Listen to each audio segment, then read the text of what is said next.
घर है कह सकते हैं, जिसे अंग्रेजी में पार्लियामेंट कहते हैं। भारतीय संसद को क्या कहा जाता है? पार्लियामेंट। पार्लियामेंट। अलग अलग देशों के संसद को अलग अलग नामों से जाना जाता है। जैसे बांग्लादेश में संसद को जातीय संसद कहते हैं और भारत में से क्या कहते हैं? पार्लियामेंट कहते हैं, या हिंदी में इसको संसद कहते हैं। कहेंगे कि भारतीय संविधान में संसद का प्रावधान भाग 5 और अनुच्छेद 79 से 122 तक किया गया है। अब देखो, कहेंगे संसद 79 के तहत, संविधान के अनुच्छेद 79 के तहत संसद के 3 अंग होते हैं। संसद के 3 अंग होते हैं। कौन कौन? लोकसभा, राज्यसभा और राष्ट्रपति। संसद के 3 अंग होते हैं, लोकसभा, राज्यसभा और राष्ट्रपति। 79 में ही कहा गया है कि राष्ट्रपति संसद के अभिन्न अंग होते हैं। राष्ट्रपति संसद के अभिन्न अंग होते हैं। ये जो लोकसभा है, लोकसभा, ये 1954 ईस्वी से पहले कुछ अलग नाम दिया गया था। कल बताए थे कुछ बातें, बताओ क्या कहते थे इसको? जनता का सदन। इसे क्या कहा गया? जनता का सदन। और इसको क्या कहा गया? राज्य परिषद। क्या कहा गया? राज्य परिषद या केंद्रीय विधान परिषद। इसको कहा गया था केंद्रीय विधानसभा। केंद्रीय विधानसभा। संविधान आपको हम बता चुके हैं, 1919 अधिनियम में चर्चा किए थे ना जी। तो केंद्रीय विधान सभा, और इसको बोलते थे केंद्रीय विधान परिषद। विधान परिषद, केंद्रीय विधानसभा और केंद्रीय विधान परिषद। लेकिन वर्तमान समय में इसे लोकसभा और इसे राज्यसभा कहते हैं। लोकसभा और राज्यसभा। ये लोकसभा और राज्यसभा जो है, ये केंद्रीय शासन है। लोकसभा और राज्यसभा क्या है? केंद्रीय शासन का अंग है। केंद्र में आपको संसद होते हैं और संसद के 3 अंग होते हैं। संसद के 3 अंग होते हैं। किसके तहत? संविधान के अनुच्छेद 79 के तहत लोकसभा, राज्यसभा और राष्ट्रपति। हम राष्ट्रपति के बारे में पढ़ चुके हैं। राष्ट्रपति के बारे में पढ़ चुके हैं कि राष्ट्रपति क्या है। हम पढ़ेंगे लोकसभा और राज्यसभा के बारे में। क्या बात कर रहे थे? राज्यसभा। राज्यसभा। राज्यसभा जो है संसद का उच्च सदन होता है। संसद का उच्च सदन होता है। क्वेश्चन आएगा, संसद का उच्च सदन कौन सा है? राज्यसभा। इसी को और क्या कह सकते हैं? तो राज्यसभा या उच्च सदन, जिसका वर्णन संविधान के जो अनुच्छेद है उस 79 में किया गया है। कहाँ किया गया है? संविधान के अनुच्छेद 79 में किया गया है। कहेंगे कि राज्यसभा एक अस्थाई सदन है। ऐसा सदन है, अस्थाई सदन है। यानी राज्यसभा का कभी भी विघटन नहीं होता है, कभी भी ये समाप्त नहीं किया जा सकता। परंतु इसके सदस्यों का कार्यकाल 6 वर्षों का होता है। इसके सदस्यों का कार्यकाल 6 वर्षों को होता है। यानी राज्यसभा एक अस्थाई सदन है। राज्यसभा का विघटन नहीं होता है, बल्कि प्रत्येक 2 वर्षों में 1/3 लोग सेवानिवृत्त हो जाते हैं, रिटायर हो जाते हैं। क्या बोले? राज्यसभा एक अस्थाई सदन है, परंतु प्रत्येक 2 वर्षों में 1/3 सदस्य सेवानिवृत्त हो जाते हैं या रिटायर हो जाते हैं और उसके स्थान पर उतने ही सदस्य का निर्वाचन कर लिया जाता है। तो क्वेश्चन आएगा कि राज्यसभा के सदस्यों का निर्वाचन कितने वर्षों में होता है? प्रत्येक 2 वर्षों में होता है। राज्यसभा कैसा सदन है? अस्थाई सदन है। अस्थाई सदन होते हुए भी इसके सदस्यों कितने वर्षों में रिटायर हो जाते हैं? 6 वर्षों में। सदस्य कितने वर्षों में रिटायर होते हैं? क्योंकि सदस्यों का कार्यकाल 6 वर्षों का है, लेकिन उनमें से 1/3 सदस्य प्रत्येक 2 वर्षों में उनका कार्यकाल पूरा हो जाता है, यानी 6 वर्ष पूरा हो जाता है और उन्हें रिटायर कर दिया जाता है। हालांकि एक व्यक्ति कई बार राज्यसभा सदस्य बन सकता है।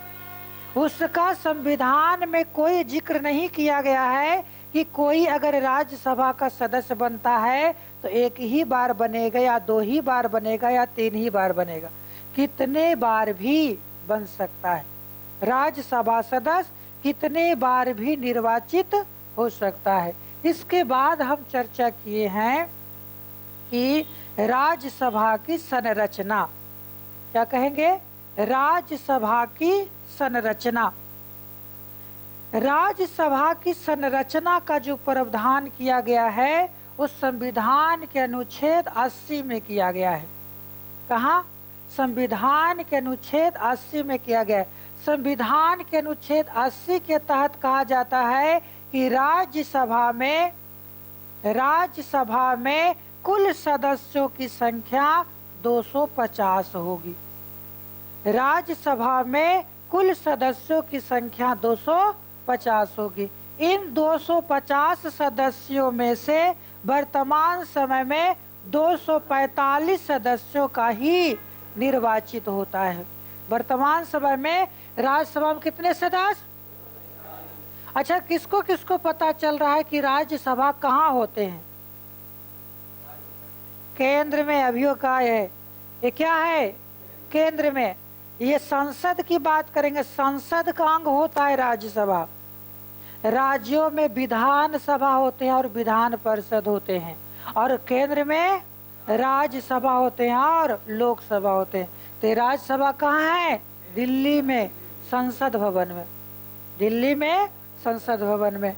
तो कहेंगे कि राज्यसभा में कुल 250 सदस्यों का प्रावधान किया गया है, लेकिन इसमें 245 सदस्यों का ही अभी वर्तमान समय में उपस्थिति है राज्यसभा में। और 245 सदस्य में से 229 सदस्य राज्य से चुने जाते हैं। कहाँ से? राज्य से चुने जाते हैं। और 4 सदस्य केंद्र शासित प्रदेशों से चुने जाते हैं और 12 सदस्य जो है वो राष्ट्रपति के द्वारा मनोनीत किए जाते हैं। इसका ये सभी प्रावधान कहाँ किया गया है? संविधान के अनुच्छेद 80 में किया गया है। फिर से एक बार कि राज्यसभा में कुल सदस्यों की संख्या कितनी है? 250, लेकिन वर्तमान समय में 245 सदस्य है। उस 245 सदस्य में से 229 सदस्य राज्यों से चुने जाते हैं, मतलब बिहार, उत्तर प्रदेश, झारखंड, छत्तीसगढ़, उड़ीसा, महाराष्ट्र, इन सभी से कितने सदस्य चुने जाते हैं? 229 सदस्य चुने जाते हैं। और जो 4 सदस्य है वो केंद्र शासित प्रदेश जैसे दिल्ली, पुदुचेरी, चंडीगढ़, अंडमान निकोबार द्वीप समूह, इन सभी से कितने सदस्य? 4 सदस्य चुने जाते हैं। और राष्ट्रपति 12 सदस्यों का मनोनीत करता है, मान लेता है। अब बताओ कितने सदस्य निर्वाचित होते हैं? 233 सदस्य निर्वाचित होते हैं और 12 सदस्य मनोनीत होते हैं। राज्यसभा में 233 सदस्य निर्वाचित होते हैं। कहाँ से? राज और संघ क्षेत्र से। राज और संघ क्षेत्र से। क्वेश्चन आएगा कि राज और संघ क्षेत्र से राज्यसभा में कुल कितने सीटों का निर्वाचन किया जाता है? तो 233 सीटों का या सदस्यों का निर्वाचन किया जाता है। और कितने सदस्यों का मनोनयन किया जाता है? तो कहेंगे 12 सदस्यों का मनोनयन राष्ट्रपति के द्वारा किया जाता है। बात समझ आ गया? अब कहेंगे कि राज्यसभा सदस्य बनने की क्या योग्यता है? राज्यसभा सदस्य बनने की क्या योग्यता है? तो सबसे पहले तो भारत का नागरिक होना चाहिए। भारत का कोई भी संवैधानिक पद ग्रहण करता है कोई व्यक्ति, तो पहला काम है वो भारत का नागरिक होना चाहिए, यानी सदस्य बनने की योग्यता। बनने की योग्यता। राज्यसभा सदस्य बनने की क्या योग्यता है? तो पहली योग्यता है वो भारत का नागरिक हो। क्या होनी चाहिए? भारत के नागरिक होना चाहिए। दूसरा, उनकी न्यूनतम आयु 30 वर्ष होनी चाहिए। कितना? न्यूनतम आयु 30 वर्ष होनी चाहिए। तीसरा, कोई लाभ का पद पर ना हो। कोई लाभ का पद पर ना हो। लाभ का पद बता चुके हैं। जो राज्य सरकार या केंद्र सरकार के अधीन जो सरकारी नौकरी करते हैं वो लाभ का पद है। लेकिन जो सांसद, विधायक, मंत्री, ये सभी लाभ का पद नहीं है। तो क्या है? तो बोलवे कि ये थे मलाय के पद है, लाभ के पद नहीं, मलाय के पद है। मलाय नहीं समझता है। रेल फ्री, ट्रेन तो है, बिजली फ्री, घर फ्री, रहना खाना सब फ्री। तो इसको क्या करेंगे? इसको मलाय ही नहीं कहेंगे जी, ये मलाय के पद है और बाकी सब लाभ के पद है ना, छोड़ दो। तो कहेंगे कि कोई लाभ के पद पर ना हो। और एक बात है कि वो पागल और दिवालिया ना हो। पागल और दिवालिया ना हो। पागल, दिवालिया। पागल तो समझ में करता है, दिवालिया नहीं समझता है। इधर उधर अब सोच लेना बात को। हाँ हाँ, दिवालिया। दिवालिया का मतलब हो गया कि कोई व्यक्ति बैंक से लोन लिया हो और वो नहीं चुकाया हो, तो क्या होगा? वो दिवालिया घोषित हो जाएगा। बैंक से लोन, इतना लोन ले लिया कि अब वो चुकाने से असमर्थ हो गया, तो क्या हो जाएगा? वो विद्यार्थी दिवालिया घोषित हो जाएगा, है ना। तो उसी को कहते हैं दिवालिया। तो वो पागल और दिवालिया ना हो, वो व्यक्ति भारत के राज्यसभा के सदस्य बन सकते हैं। बात समझ में आ गया? आगे अब कहेंगे कि इसका निर्वाचन कौन करता है? निर्वाचन, राज्यसभा के सदस्यों का निर्वाचन। तो बताइए दिए, इसके सदस्यों के निर्वाचन प्रत्येक 2 वर्षों में होता है। कितने वर्षों में? प्रत्येक 2 वर्षों में राज्यसभा सदस्यों का निर्वाचन होता है। लेकिन राज्यसभा सदस्य का कार्यकाल 6 वर्ष का होता है। राज्यसभा सदस्य का कार्यकाल 6 वर्ष का होता है। राज्यसभा एक अस्थायी सदन है, लेकिन उसके सदस्य प्रत्येक 2 वर्षों में चुने जाते हैं या निर्वाचित किए जाते हैं। निर्वाचित कैसे होता है? अप्रत्यक्ष चुनाव द्वारा। किसके द्वारा? अप्रत्यक्ष चुनाव के द्वारा। अप्रत्यक्ष चुनाव के द्वारा राज्यसभा के सदस्यों का निर्वाचन होता है। इसका भी निर्वाचन पद्धति को कहते हैं अनुपातिक अनुपातिक प्रणाली। क्या कहते हैं? अनुपातिक प्रणाली। यानी इसका चुनाव कैसे होता है? तो एकल मत संक्रमणीय अनुपातिक प्रणाली के द्वारा। अब इसके चुनाव में कौन भाग लेता है? तो कहेंगे विधान सभा के सदस्य। विधान सभा के सदस्य यानी राज्यसभा के सदस्यों के निर्वाचन में वोट कौन देते हैं? विधान सभा के सदस्य। विधान सभा के सदस्य मतलब विधायक। यानी राज्यसभा के सदस्यों के निर्वाचन में, चुनाव में कौन भाग लेते हैं? विधायक भाग लेते। हम लोग यानी जनता प्रत्यक्ष रूप से राज्यसभा के सदस्यों के निर्वाचन में भाग नहीं लेता है। अब देखेंगे कि राज्यसभा के अध्यक्ष और उपाध्यक्ष कौन होते हैं। राज्यसभा के अध्यक्ष और उपाध्यक्ष कौन होते हैं? तो कहेंगे कि राज्यसभा के उपाध्यक्ष अध्यक्ष जो होते हैं वो भारत के राष्ट्रपति होते हैं। सॉरी, उपराष्ट्रपति। भारत के उपराष्ट्रपति। क्या कहेंगे? राज्यसभा के अध्यक्ष कौन होते हैं? तो राज्यसभा के पदेन अध्यक्ष। पदेन माना जो भी उपराष्ट्रपति का पद पर होगा वो व्यक्ति राज्यसभा की अध्यक्षता करेगा, इसी को कहते हैं पदेन अध्यक्ष। तो राज्यसभा के पदेन अध्यक्ष कौन होते हैं? उपराष्ट्रपति होते हैं। लेकिन राज्यसभा में एक